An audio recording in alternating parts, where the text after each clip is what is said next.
Welcome!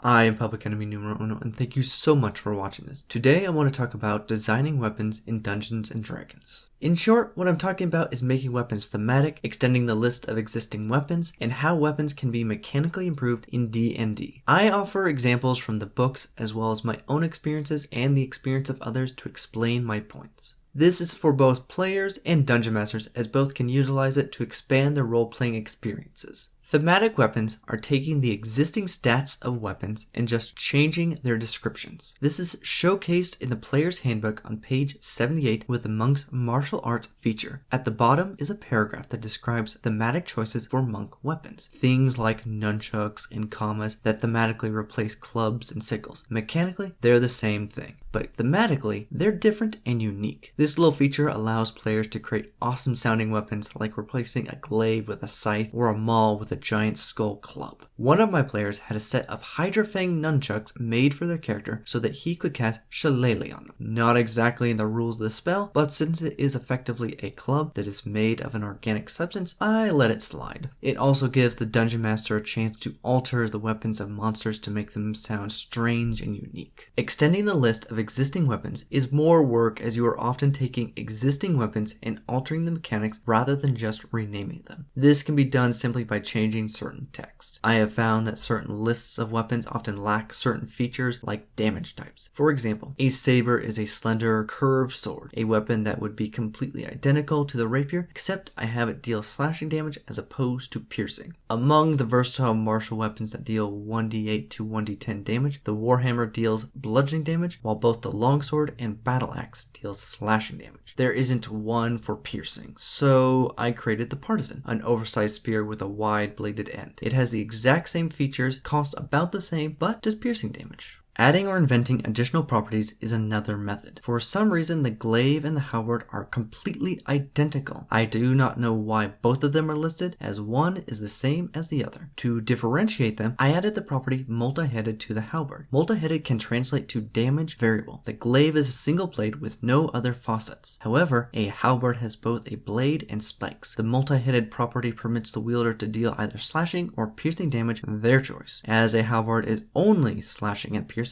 I decided to flesh out the list by adding the poleaxe and the bec de corbet. The poleaxe can deal either bludgeoning or slashing, and the bec de corbet can deal either bludgeoning or piercing. I am aware that the design of a poleaxe has a spike on top of it, but I felt that the property should only have two variables each and chose the more prominent variables of each of them. Why do this, since damage types are fairly interchangeable? Well, the fact that the glaive and halberd were identical annoyed me a little bit, and damage types are not always interchangeable, as monsters' resistances and vulnerabilities can still apply. A skeleton is an easy example, as it is vulnerable to bludgeoning damage, meaning that if you had a poleaxe, you could just state that you are applying the bludgeoning side of the weapon, whereas if this property didn't exist, you would need to completely change out your weapon to gain this value. Whenever you create new weapons, I feel that it is imperative to justify why you do this, since homebrew can easily tip the balance of the game. What I have shown are just some simple examples, but it should leave the groundwork for both players and dungeon masters to invent to their heart's desire. Mechanically improving weapons is a bit tricky, especially when you have players that are familiar with role-playing video games. Video games can provide a plethora of weapons and weapon varieties with the additional option of improving your own weapons. This is harder to do in Dungeons & Dragons than it is in, say, Skyrim. D&D is a cooperative game that uses a 20 base system with the highest possible health for any monster being around 700. Skyrim is a single-player game that functions on a 1000 base system with the highest possible health being around 7,000. A +1 increase to attack or damage is a 5% increase in D&D, while in Skyrim, a +1 increase would be 0.1% increase. Because of this, the only mechanical way to improve weapons in D&D is to enchant them, and the highest automatic value offered to a weapon is +3, a 15% increase to attack and damage. 15% increase in Skyrim would be about +150. That being said, there are ways to homebrew weapons so that they can still be improved. The YouTuber Bob Worldbuilder has created videos discussing this, and I really like his ideas and encourage you to check them out. Beyond that, it's up to your own imagination, since the only ideas that I have are the ones that I stole, and I dare not commit plagiarism against a fellow YouTuber.